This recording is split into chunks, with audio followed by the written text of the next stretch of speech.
Uzdil PHP dərsliki 12-ci qism PHP sonliq uçur cədvəli. PHP'da dollar belgisi adsızlıq get yoki dollar belgisi adsızlıq post orqali sonliq uçur cədvəli yo'liga uçurni tekshirdi. Sonliq uçur cədvəli uçur yo'laganda sonliq uçur 11dan uçur o'qiydigan mashg'ulot bo'lib qolsa, cho'qim bexatarlik ahvoliga alohida diqqat qilish kerak.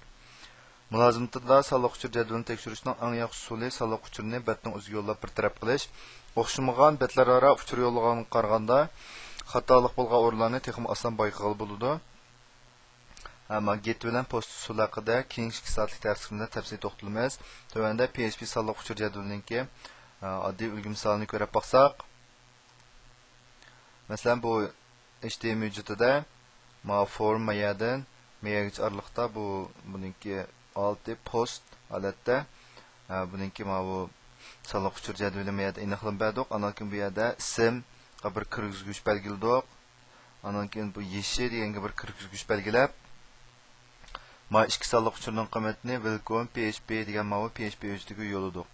Bu PHP niki mazmuni nima deganda birsi bu post orqali meyada post altida yo'llangan ism name'ni post orqali qabullab shu name degan qiymatni meyada bizga echo buyruq orqali ko'rsatib berish.